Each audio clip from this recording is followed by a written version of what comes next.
Under a minute to go before the start of the Germany Sail Grand Prix here in Sassnitz, the Rolex SailGP Championship, and the 11 teams now making their way into the start box. Remember, cannot cross that red line until the clock goes to 0, and so now the dance begins. Yeah, we can see it's a small start box. Look, bottom left-hand corner of our screen, how close they are to the fans on the shoreline. It's a really tight box. Emirates, Great Britain late in, but that could give them a chance to attack here. United States, top of the line. Pole position is that blue area just in the middle of the line, so a fairly even start line. Will be about acceleration from here. The boats are trickling in. The black foils look well positioned. Rolex pole predictor sits on top of the Danish at the moment. Can ROCKWOOL execute? Emirates, Great Britain winded up. Australia look late to me. Spain in the middle of the line are the favourites from here. We're watching for that line to turn white, and we're going to see who's found the perfect timing. Can the British accelerate through from there? Oh, this is the umpires, early start penalty, Spain. Yeah, they're going to have to go back behind the whole fleet, the Spanish, but it was the British absolutely perfect at the bottom of the line, and Mark 1, we're going to see these FDs absolutely light up as they turn away from the breeze. Turn away in 5. Line at the mark. 3, 2, 1. Hey, loading up here. Watch the numbers at the top of the wings. And it is on at mark number 1 with Emirates GBR leading the pack. 98 kilometres an hour there for the British at Mark 1. They're in a lot of wind, that dark patch of water carting them down towards gate 2 here. Long way to stretch out. It's all about accurate manoeuvres now. There goes Hannah Mills. All right, thank you very much, Hannah Diamond, as we are now 1 minute away from the start of race number 2. Remember, we're scheduled for 4 races today. You get 10 points for win, all the way down to 1 point for 10th, no points for 11th and 12th. We've got 11 boats ready to go. Brazil damaged their boat in practice, so they will not be going. And Stevie Morrison, I got to think at this point, after one race, if you're France, Spain, Canada, and Denmark, you need some points in a big hurry. I think on the season standings overall, for France and for Canada especially, this is huge. But yeah, Spain can't afford a bad one now. New Zealand, the black foils, they're out the back here. Spain out of position at this point as well again here. Germany, well, it's consistency that makes a good regatta, so can they pull off a good start? United States leading the fleet back. They have the Rolex pole predictor on at the moment, and that is the fastest angle to the line where they are right now, so they're prime position, but can they accelerate? They're a little close to the line. Spain out the back, accelerate the boat. Australia, the bombs flying roos are trying to judge the start. All about timing now. Wait for that line to turn white. Perfect by the Spanish there. Water start. Australia are going to be out the back. The umpires, early start penalty, Australia.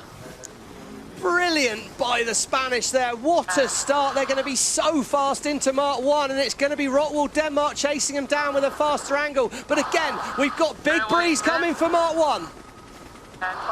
As they approach mark number 1, it is Spain who finished 9th in race number 1 that have the inside line, and we'll see what they do with it. Oh, ROCKWOOL Denmark gave the United States a nudge there, pushed them high at Mark 1, trying to force them off the track a bit. Switzerland and Canada are out the back. It's a big race for the Bonds Flying Roos. Can they get back in the match?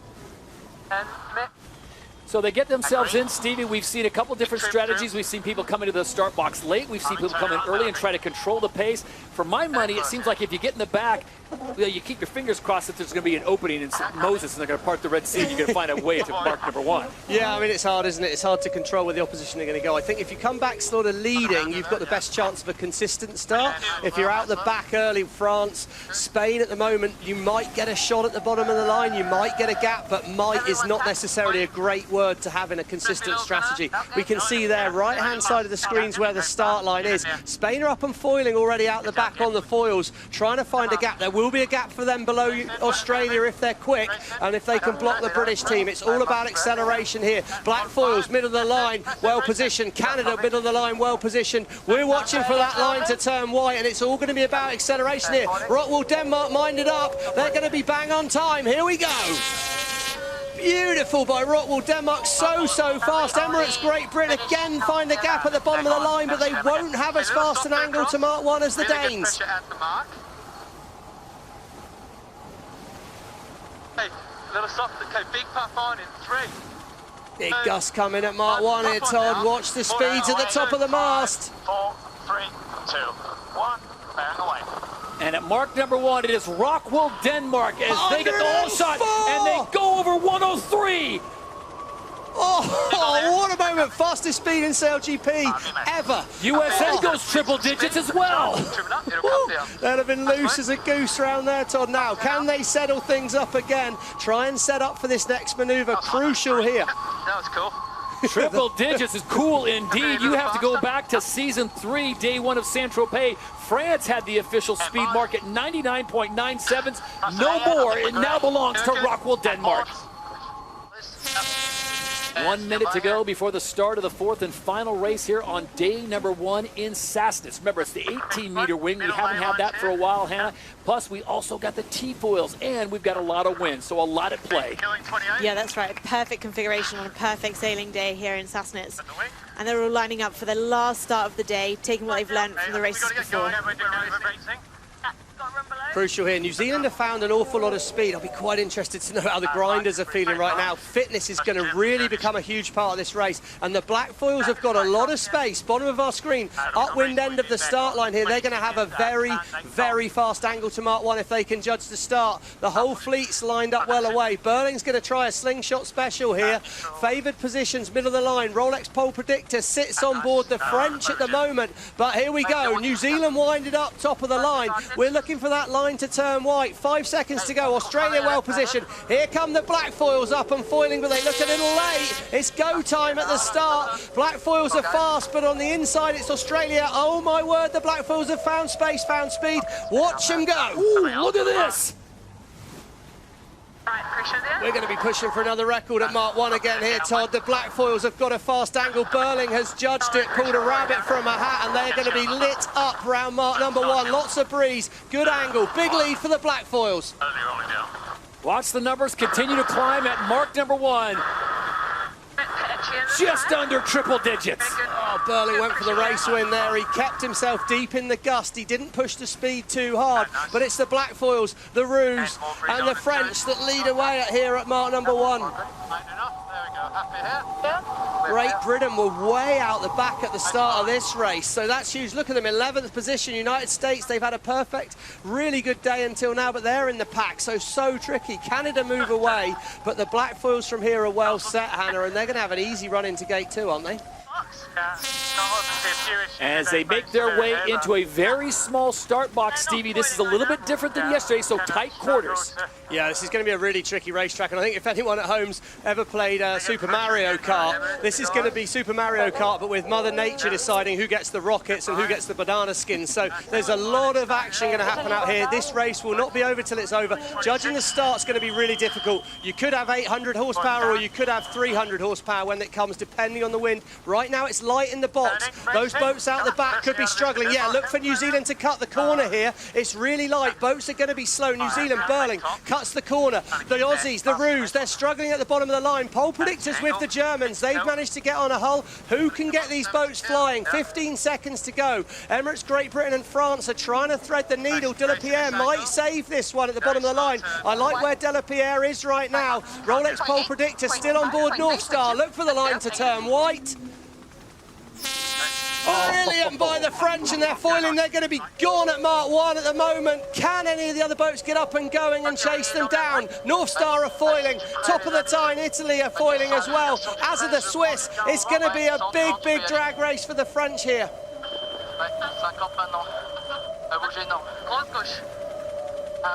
And as they approach mark number 1 here in the first race on Super Sunday, as a wise man once said, how's your timing, Quentin Delapierre? Absolutely smashed that timing, threaded the needle there, and it's now all about finding the wind here. I think you could take anyone, yeah. Probably Canada might think they've got a half chance, but certainly 7th to 2nd, you could throw a blanket over, and it's going to come down to who can find the breeze and stay patient and calm in their boat around this race course. So with these conditions, Hannah Diamond, where do you want to be on this start, and what did you learn from race number 5, the race prior? Well, I think that's a tougher question than normal, Todd, to be honest, because it really depends where the pressure is. We saw the French come off the bottom of the line well. I think it's a risk to be up high, to be honest. Stevie, the question I would say now is do you be reactionary, find out where everyone's going, and then, as Hannah said, look for a hole and then just try to thread the needle, or is that just too risky? No, there's just not too light a breeze here. It's too light and too changeable. You've got to put yourself in the front thing. Try and have a plan, control it. Emirates GBR, right-hand side of screen. They're up and foiling. They're going fast, but I don't know if he's going to be able to burn off enough time. De La Pierre, once again, out the back in the middle of the situation there. The Rolex pole predictor sits on the Danes. They have got a gap, but it's all about the pop into the start. Emirates Great Britain, how's your timing, Dylan Fletcher? Oh, they've nailed it. They're foiling, they're fast, and they're perfect at the start line here. They are going to be gone at Mark 1. Probably going to come back left to the mark. Copy. Coming up a bit. You've seen it's not all about the start, Todd, but once again, the black foils are way out the back, as are France and Spain, and it's the Bonds Flying Rouge and Emirates Great Britain again that are in the mix at Mark 1. At mark number 1, it is once again Emirates GBR looking good as they've got all the momentum fresh off the win in race number 5. The Bonds Flying Rouge slot into second place, and Germany Deutsche Bank sit in third. And this is huge. I think the toughest job of the day is going to actually be for the Oracle Clouds, keeping us up to speed on who's doing what in the race to the final. But we can be pretty sure that for Emirates Great Britain and the Bonds Flying Rouge, things look pretty good right now. And for home fans, could this be Germany's first ever final? Going. The bottom line is you have to execute the start and you have to do your maneuvers clean. I think the one thing is it's so wacky, the racing. You've just got to sail your own boat as well as you can. Try and stay fast, try and stay in breeze and see what plays out. 1 minute away for the 7th and final fleet race. Then we will cut it down to only the top 3 point getters, and they will race off for a winner-take-all championship here in Sassnitz. We will check in with Lisa Darman in a moment just to get the conditions report and what we should expect over the next 15 minutes or so. But Stevie, let's turn our attention now to the big dance before the start as that line goes white in 38 seconds. Yeah, well, Germany and New Blackfoils very tight together towards the bottom of our screen. Emirates Great Britain there look like they've done a nice manoeuvre and potentially going to get up and foiling as well. Who's judged the positioning well? Not sure. It looks light at the gun. There is a gust coming at the top of the line, which I think could be good news for the Bond Flying Rouge, but can they time it right? All the boats are struggling to get towards this line and stay on the foils. It's going to be Australia and potentially Spain and Switzerland with a run-up that could be foiling. Look out at the top of the screen for the Bonds Flying Rouge, looking for the line to turn white. It's going to be a blanket start, but the French have got it right again. France, brilliant start. Germany, brilliant start out the middle of the line. They're foiling the Germans with the pressure well and truly on their shoulders, have nailed that. They should be able to drive over the top of Emirates Great Britain with a faster angle here, and the Germans, under the pressure of their feeling, could be in the first 2 at Mark 1. And here we go at mark number 1 at the final fleet race here in Sassnitz. The French need the points, as do the Germans. And there you see Emirates GBR putting their nose into the mix as well.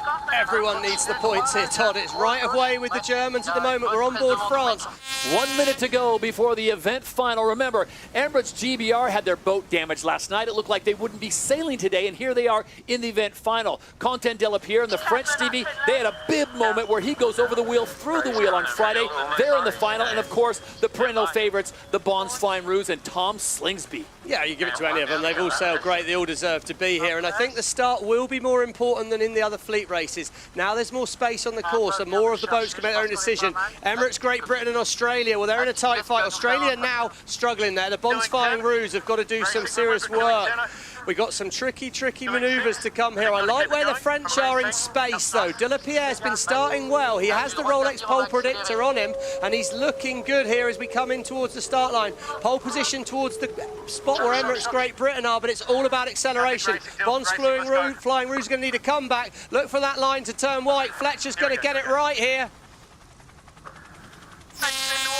Oh, Emirates GBR are going to be leading at Mark 1, I think, here. They've just got to pop onto the foils they have. They're gone. They're going to be flying towards Mark 1. Aggressive against Australia, positioned well against the French, and now fast towards Mark 1. Emirates GBR have got it right so far. Hey, lefty, 5 away. Yeah, here it is.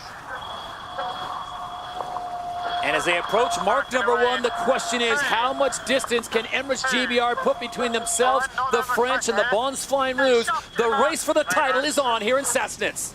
Looks light after this first mark. The Rolex sprint leader there, GBR. Well, they've nailed that, haven't they? You want to go round the first mark in breeze if you're the first boat, because if you're not in wind, it probably means the boat behind is. We've got pressure coming to us here.